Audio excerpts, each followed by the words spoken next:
Hi all! Are you ready to plunge into a whirlpool of passions, intrigue, and unexpected turns? Today, we will tell you a story about two completely different girls who were united by strong friendship. But what lies behind their ideal relationship? Are you ready to discover how a harmless game of cards can turn into something more? Get ready for unexpected revelations and emotional explosions. Stay with us. What happens if... Full story. Try to be nice to Lisa today, Sherry admonished me. Why do you two fight so often? She is always so contradictory. She will claim that the sun revolves around the earth if you take the other side. And she doesn't use logic, and she's a tease. She just annoys me. I bet I know what you'd like, teased Sherry. Sherry and Lisa worked together and were good friends, which was all the more surprising since they had so little in common. Sherry was a computer programmer. Lisa was a recruiter. Sherry was tall and slender. Lisa was short and voluptuous. Sherry, swarthy and tan, had long brunette hair. Lisa was very light. She had shoulder-length platinum blonde hair with a wild purple streak down the front. Sherry was originally from a western cattle ranch, and Lisa was a city dweller from the Midwest. Sherry was elegant. Lisa was arrogant. And yet somehow they had become best friends. They had one thing in common. They were both so damn beautiful. I still thought it was amazing that Sherry was with me. She was 2 years older than me, and the most beautiful person I had ever dated. For the first 5 months of our relationship, we were doing just fine. She was adventurous. I was in seventh heaven. She was 1.70 meters tall and had a beautiful figure. She dressed in a way that emphasized her best features and was very photogenic.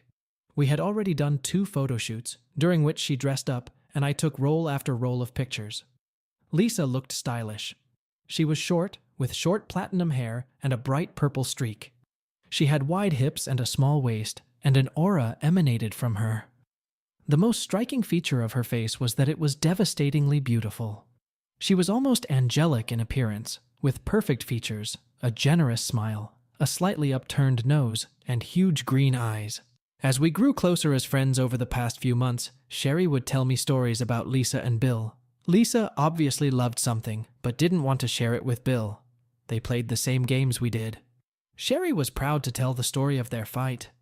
Apparently, Sherry was telling Lisa about our lives, and Lisa was sharing it with Bill. She also told me a story about Bill doing something with Lisa. These stories were always told at bedtime, and Sherry could certainly tell how they affected me. Lisa wasn't as sure of herself as Sherry was. Sherry was always the prettiest, cheerleader, prom queen, beauty pageant contestant, even a local model. She was great with the attention she received. On top of that, she was very sharp, literary, and analytical. I'm sure that was one of the reasons I was with her. I was a former athlete, still in good shape, and at least as smart as she was, which I suppose was rare. We had so much fun together, and we could talk and talk and talk. Lisa, as it turned out, was the chubby one in school. She was always hearing comments about what a pretty face she had, if only she would lose a little weight. She had graduated from an all-girls college and had very little real-life experience.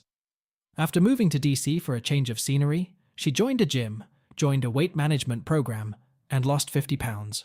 She met Bill at 30 pounds of her transformation. He treated her to dinner and lunch and married her 4 months later. He was her second lover and her first long-term relationship. Lisa and Bill lived about 20 minutes away from us, in rural Virginia, in the quaint town of Middleburg. The first time we arrived at their house, we had a great dinner, drank a lot, and ended up staying the night in their guest room, rather than driving that distance drunk. After Sherry and I retired to the guest room, we were together for over an hour, amazed that another couple was so close. The weekend was a lot of fun, and we promised to do it again next weekend. Sherry and Lisa, of course, talked about it. Sherry loved the adventurous part, and would detail how we did it and what we could hear from them. Lisa was very secretive when it came to anything like that. They would wait until we left to set up their fiddling. 3 weekends went by and we went to see them again. Bill's family had money and with a capital M, and he and Lisa lived on the family property in a guest house. It was much nicer than our tiny 1-bedroom apartment, so we let them host, but insisted they bring dinner. We planned to spend a quiet evening talking and maybe playing board games, and tomorrow we would head out to Skyline Drive to enjoy the fall scenery and visit the Luray Caves, where neither of the girls had ever been. We brought everything we needed, and Sherry made the pasta, and I got the margarita mix and some Cuervo Anejo. 2 hours and 2 pitchers of drinks later, we were talking about our high school years and the games we played, and then Lisa confessed that she had never played any of them. Well, we'll have to fix that. Of course, the initial stage of intoxication contributed to the unanimous decision. We started off with truth or dare, and very quickly got into personalities. We discussed first time, favorite places, wildest moments, and more. Lisa wasn't able to contribute, but I know Sherry's stories had an effect on Bill. After about 15 minutes of play, Sherry dared Lisa to suggest that we play Spin the Bottle. So the first game ended, and the second game began. After about 10 minutes, boys were kissing girls, girls were kissing boys and each other. I indulged in a little fantasy of where all this might lead, not really hoping it would actually happen, but still.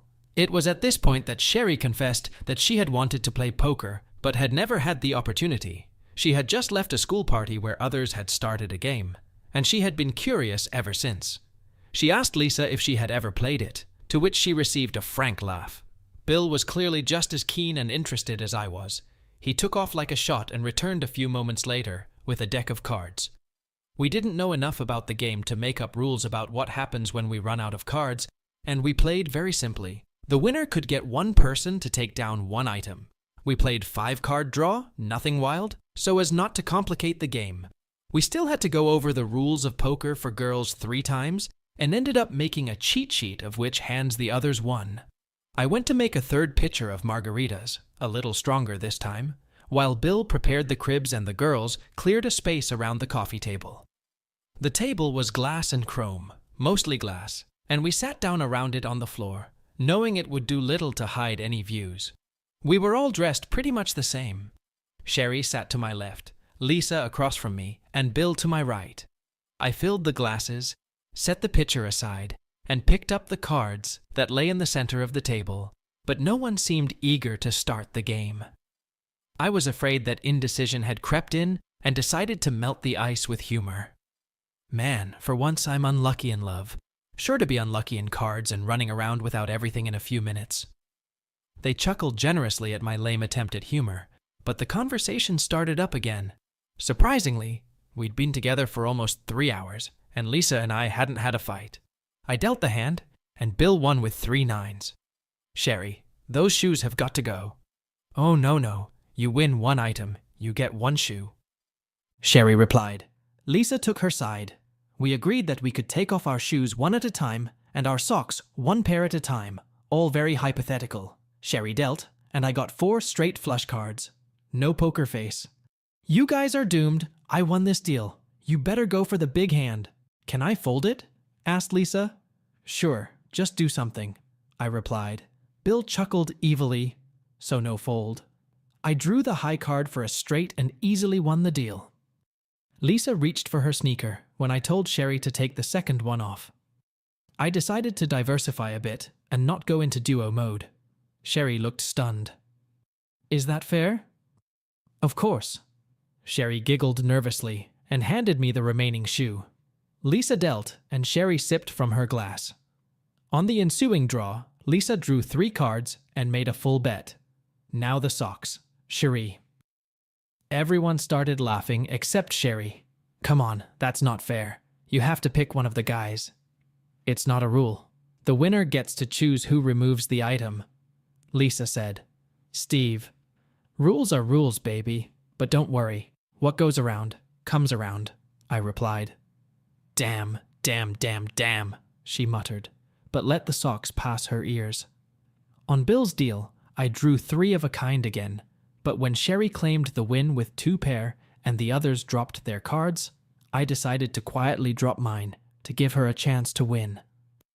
Okay, Lisa, I'll take one of your shoes, Sherry said. Payback.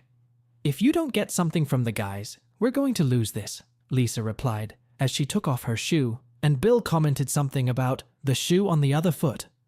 Bill won on my deal and got Lisa to take off the second shoe. I got Lisa's socks off on Sherry's deal with the help of a modest pair of kings. I think the girls realized what was going on.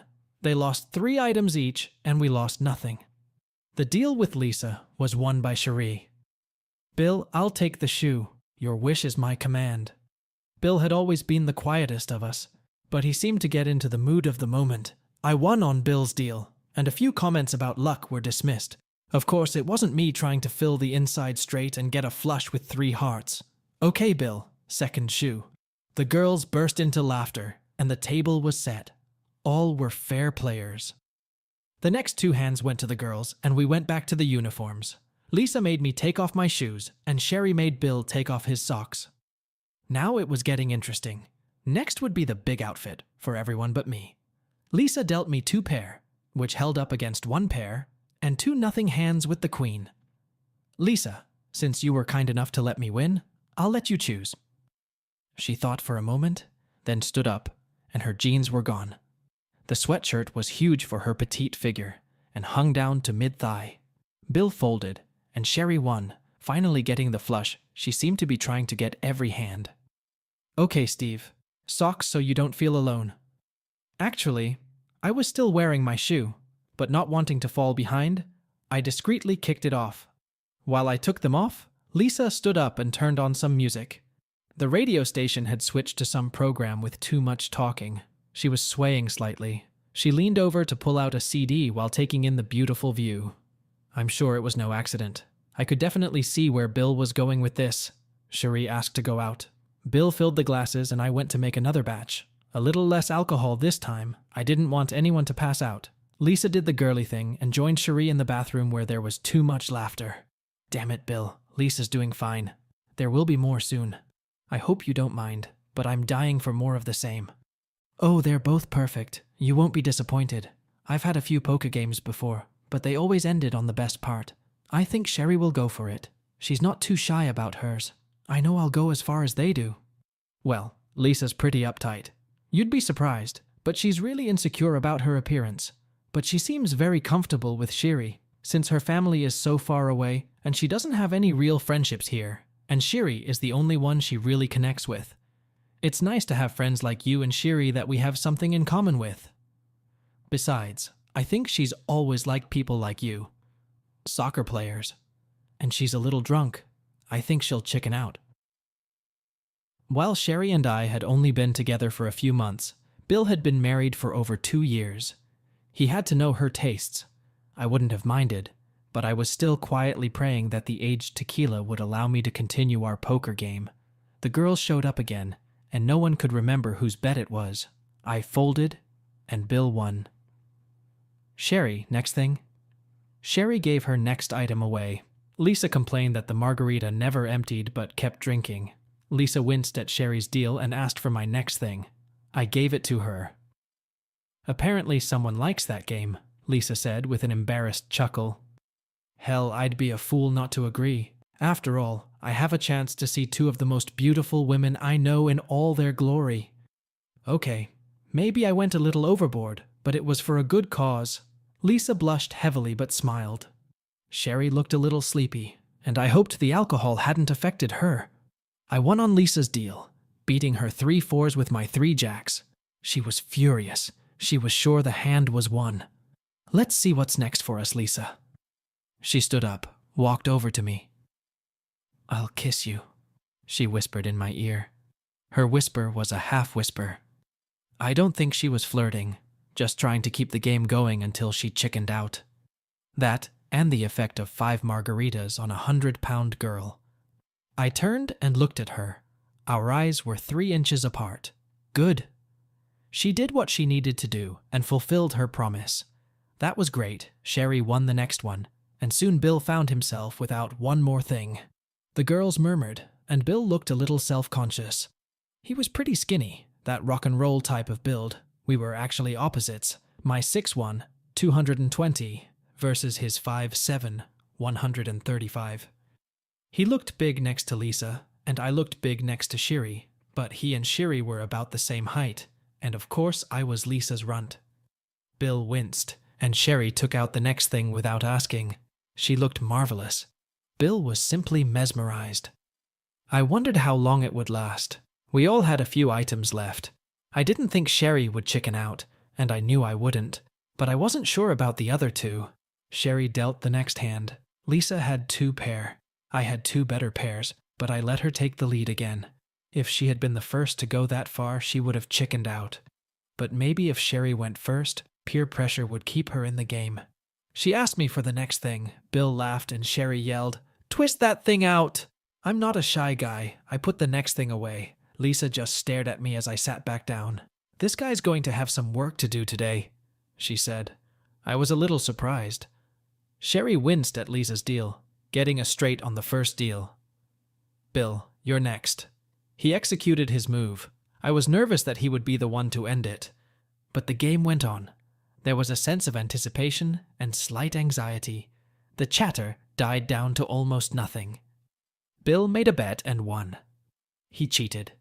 I saw him change cards, but I wasn't going to make a fuss. "I think you, Cherie, are next."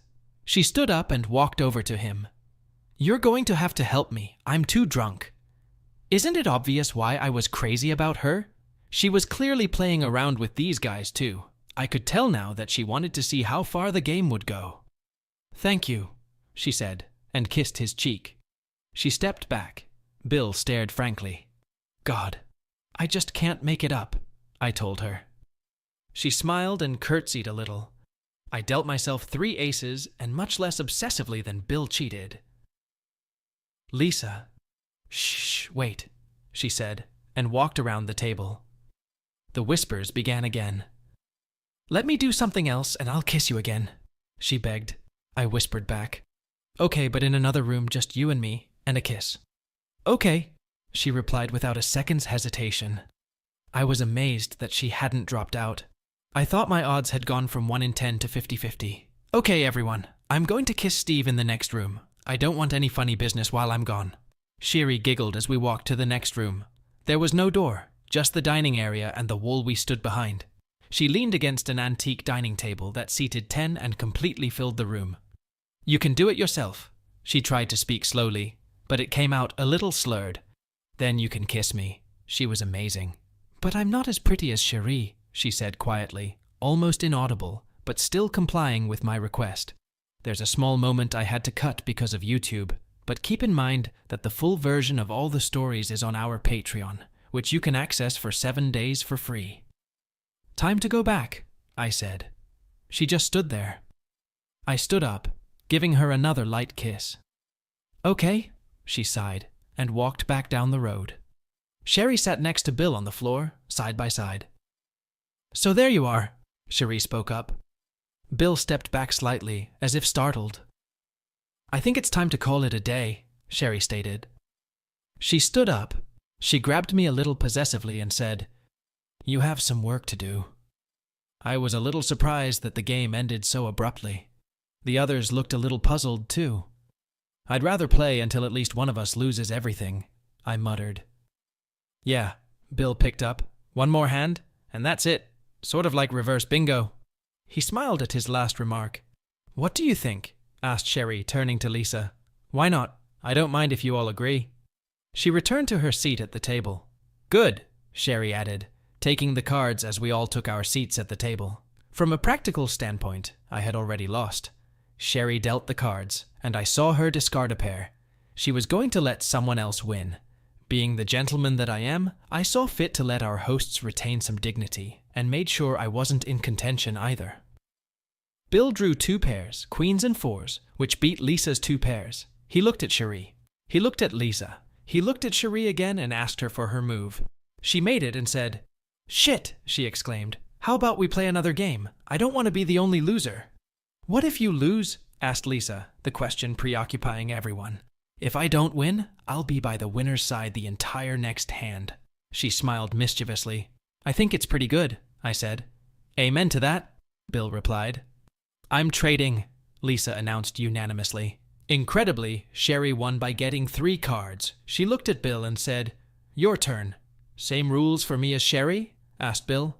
"Another hand to see who will be the grand champion?" He sat back down. "Sure." "Of course, for the title of Middleburg's Grand Poker Champion," said I, eagerly picking up the cards and handing them to Bill. The cards were dealt. 2 kings fell to me, and I could not improve on them during the draw. I won. I had a suspicion that the others were playing with the same intentions and a desire to see where this might lead us. I stood up and walked over to Lisa. I helped her to her feet. "May I?" "You win," she replied. I finally let out a delighted whistle. She blushed. "So, Steve, what do you think of Lisa?" Cherie asked me in front of everyone. "Oh my God, what do you think?" I replied. "She's fucking gorgeous." Lisa blushed even more. "I think it's time for the next move," Cherie added. It was Bill's turn to blush. "For how long?" "It was supposed to be for the duration of the games."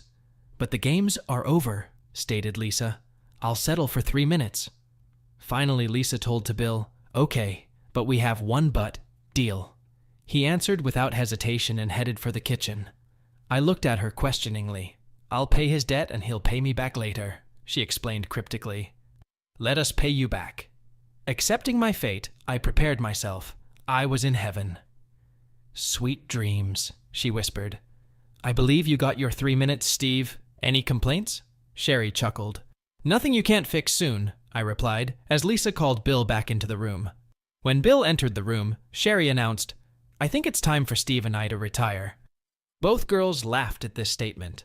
I was torn between trying to continue my relationship with Lisa and the idea of quickly sneaking into the guest room and being alone with Cherie. "It's getting pretty late, and we need to get up early if we're going to go to Skyline Drive and the caves tomorrow." Bill readily agreed, still unable to take his eyes off Cherie. "Well, good night, everyone." She walked over to Bill to kiss goodnight. I, not wanting to give in, walked over to Lisa to say goodnight too. She hugged me tightly. Cherie grabbed my hand and pulled me toward the guest room. "I've had enough of this, lover, or you'll be deader than I'll get what I deserve." She had never spoken so openly, and I wondered if it was to their benefit. Lisa and Bill were tidying up the living room. We got to the bedroom and Cherie said quietly, "Leave the door open." Then she sat me on the edge of the bed, right in front of the door, in full view of both of them. I watched Bill stare at us for a moment, and then I saw Lisa pick up on the action, and I closed my eyes. When I opened my eyes, Lisa was leading Bill by the hand into our room. I smiled invitingly as I watched the beautiful Lisa enter the room. Bill stopped behind Cherie, who should have known what was going on, but seemed oblivious to it all. Lisa continued to walk around the bed, their hands staying together, until they finally had to loosen their grip. Bill leaned over and kissed Cherie. From Cherie's story, I realized that this was their fantasy. Here also, I had to cut out a huge moment that was in the fantasies of these four. After all this revelry, Lisa returned to the bedroom with a pitcher of ice water and several glasses. I took the proffered drink and drank almost the entire glass. I looked over at Cherie, and she was rolled over on her side. They both looked out of sorts. Too much excitement, too much alcohol, and I decided to let them rest. I stood up, and taking Lisa's hand, lifted her off the bed and led her into the living room. Turning around, I pulled her to me. "I think they've fallen asleep for a bit now. What do you say we retire to the other room and get to know each other better?" I told her. "You know, I even like you when we're not fighting." That gave me a playful jolt. "Don't you think we should stay with them? Let's not bother them. When they have power, they'll know where to find us." She turned and led me into her room. It was filled with an eclectic mix of lacquered furniture, antiques, an exercise bike, and dozens of little things. They had a huge king-size bed with a canopy. It looked antique. I assumed it was a family antique. She giggled a little embarrassed. "And what are you looking at?" "I've fantasized about this for so long, and now that it's happening, I want to remember everything about this moment. I'm going to burn it into my brain so that when I'm 80, I'll remember this night." "Do you play games like this often?" she asked. "I wouldn't say a lot, but we're adventurous and try to enjoy everything in this life. And we have a few fantasy scenarios we like to explore from time to time. You've appeared in a lot of them." She fell silent. There was a small scene, and they had a new idea. "There's a sleep mask in the top drawer," she said. "Good for you." I replied, and she relaxed a little. I opened the drawer and pulled out the mask, tightening the strap. I slid it over my eyes. "You deserve a small reward for the courage it took to propose this idea." "I'll be back." I went to the kitchen, where I grabbed a banana, still a little green. then peeked into the walk-in closet where I knew Bill kept the video camera. Bill and Sherry deserved to be involved in this case too. Back in the room, I walked over to her, and in about 20 seconds. I then set up the camera. I set it up so I could get a good shot of her head after I scrolled through the whole setup. Later, I would set her up for the actual action. She should have been interested in what was going on, but she stayed quiet and obedient. Finally, I was ready. I went to the bathroom, filled a Dixie cup with water, which I drank, and then brought it to her. I brought it to her lips, and she drank. When the cup was empty, I tossed it aside. I want you to think about what I'm going to do to you. In a moment, you're going to tell me what you're thinking, and you'd better be there for it. Go ahead, I told her. She told her side of the story. Paused for a moment before continuing in a disarmingly quiet voice. You're right, I said. You're so smart and beautiful, I think I'm going to name you Lisetta, I told her. I stood up and moved the camera. I had no real plan, of course, so I followed her plan. I pointed the camera at her face again. I went back to the other room where Cherie and Bill were sleeping. They must have enjoyed our evening. I grabbed the can and went back to Lisa's room. In the living room, I noticed a half-full pitcher of melted margaritas and grabbed one on my way out. I gave her a shot of margarita in a Dixie glass, drank it myself, and then gave her another. Neither of us spoke. I told her that Sherry and Bill had woken up, but had passed out again. I hope they wake up and see this. I'd like to share you with them, I told her. That's good, I told her. Make me happy, Lisette, my dear, and you'll be even happier, trust me. At this point, a cool scene passed. After a couple of minutes, she calmed down. Finally, she spoke. It was incredible. That's the way it was. Let's get cleaned up, take a shower, have something cold to drink, and then get back to Cherie and Bill. Are you going to tell them? She was nervous. No, it's our little secret. What you do as my Lisette, no one can know about. Thank you. Okay, start the shower. While she did that, I put the camera away, taking the video cartridge and putting it in my pants pocket in the living room. When I returned to the bedroom, she had already removed the evidence. 15 minutes later, we had already cleaned up and were feeling a little more awake. We had started playing poker around 7:30, and now it was almost 1 o'clock in the morning. When we were dry, I picked her up in my arms and carried her to the guest room. On the way, she giggled and called me her good night. The king-sized bed was filled to capacity. Bill was curled up and snoring softly. They were lying diagonally, and the foot of the bed was empty. That's where I laid Lisa, cross-legged. I lay down next to her. Are we really going to do this? She whispered in my ear. You may rest assured. Shh, she admonished me, and then giggled. I need a few minutes, I hope you don't mind, I told her. This scene was gradually joined by Sherry and Bill, and after that, everything came to its logical conclusion. Also, once again I will take a moment to remind you, my dear viewers, that very huge chunks have been cut from this story, which are now readily available on our Patreon. Well, it's been a productive evening, she said, but I'm afraid I'm already sleepy for tonight. Any suggestions for an overnight stay? When no one spoke up, I filled in the gap. I, for one, had an incredibly good time tonight. I'd like to avoid this morning's awkwardness. Does anyone here have any regrets about what was done here tonight? I asked. Lisa was already more wary, and everyone was looking around, waiting to see if anyone had any doubts about our evening. If not, would anyone mind if we retired to our rooms, agreeing among ourselves? Continued I. What understanding? Lisa rose from the foot of the bed. I voiced my idea. I'd like to suggest that the girls switch rooms in the morning, after a shower and before brunch, and then have lunch in town and a car ride down Skyline Drive. I was a little surprised when Bill said, I would suggest we set the alarm clock for 10 o'clock. It's almost 3 o'clock, and I think we could all use some rest. Sherry cut in. I'm in if you're Lisa. She smirked as she spoke. Lisa looked at me. I'll be here at 10:30, but you'll only have me until 11:30, and then we'll head to Myrtle's because I'm sure I'll be hungry.